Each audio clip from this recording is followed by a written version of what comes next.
My phone vibrated 71 times while I was standing barefoot on heated stone, the Alps framed like a painting behind glass. I didn't answer. The last message preview burned into the screen anyway. Can we talk, please?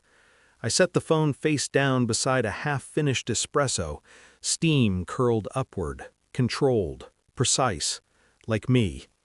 3 hours earlier, my daughter-in-law had shouted into the receiver, her voice sharp with rehearsed dominance.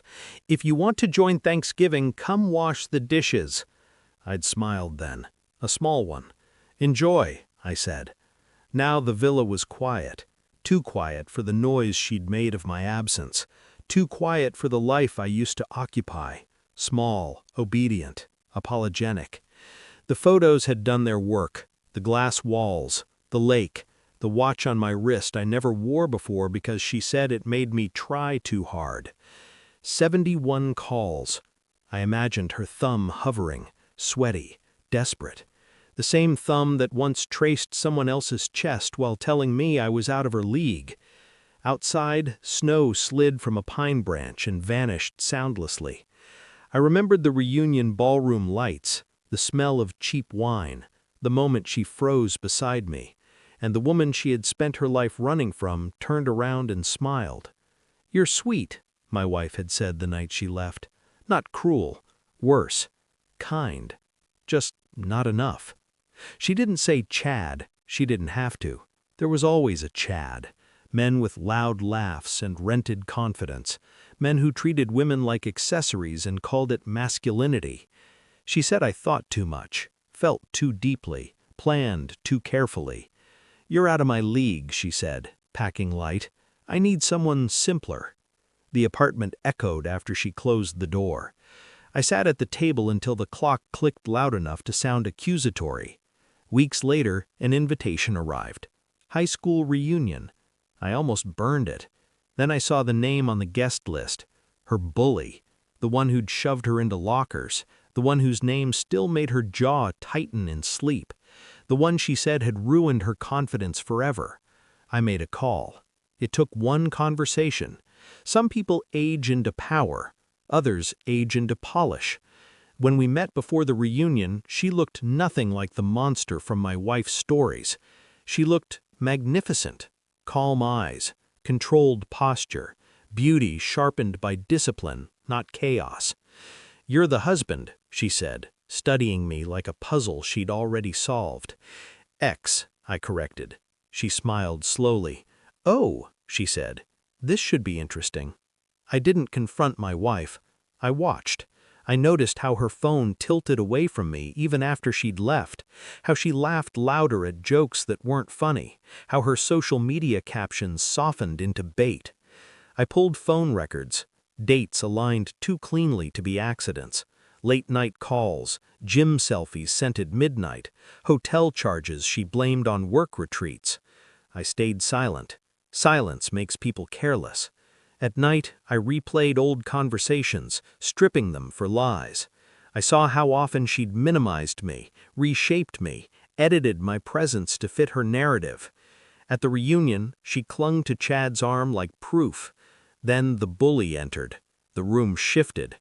Confidence does that. Real confidence. It doesn't announce itself. It bends space. My wife went pale. The bully met my eyes first. A question. A calculation.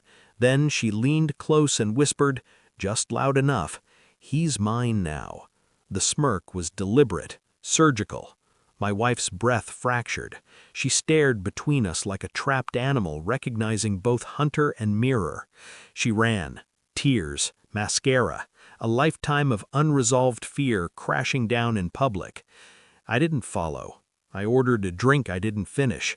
The truth arrived days later. Not as a confession, but as clarity. The bully called. "I didn't plan that," she said, "but I won't apologize." I asked one question. "Did she ever tell you the truth about herself?" A pause. A soft laugh. "No," she said, "but she showed me." I met my wife once more. Neutral ground. Coffee shop. Public enough to keep her performance contained. I placed my phone on the table. Scrolled. Photos. Messages, timelines aligned like teeth in a trap. She didn't deny it. She cried, loudly, messily. I sipped my coffee. "You planned your exit before you told me," I said. "You needed someone to land on." She reached for my hand. I pulled back. "I wasn't enough," she whispered. "No," I corrected. "You just couldn't control me anymore." That landed harder than any insult. The revenge wasn't loud. It never is. I let her see the life she'd dismissed, the consulting firm she laughed at, the investments she mocked, the Swiss property she said was unrealistic. I didn't send the photos. Others did. Networks talk. Envy spreads faster than truth. The call count climbed. When she finally reached me, her voice was small. "They're all asking about you," she said. "Why didn't you tell me?" I leaned back against alpine glass. "You never asked," I said. Later, her daughter, my daughter-in-law, made the mistake of trying to shame me. Dishes, obligation, submission. I replied with one word: enjoy. The bully sent me a message that night. "You're free now." I didn't answer. Freedom doesn't need witnesses. I don't hate her. Hate requires attachment. I see her now for what she is, someone who confused domination with love and simplicity with strength. I walk through rooms built by patience, by silence, by waiting while others rushed toward mirrors. The Alps don't care about my past. Neither do I. My phone is quiet now, finally. Somewhere she's still explaining herself, still chasing reflections, still believing loss comes from bad luck instead of bad choices. I set the phone down and watched the snow fall without leaving a mark. That's how you disappear from someone's life. Complete.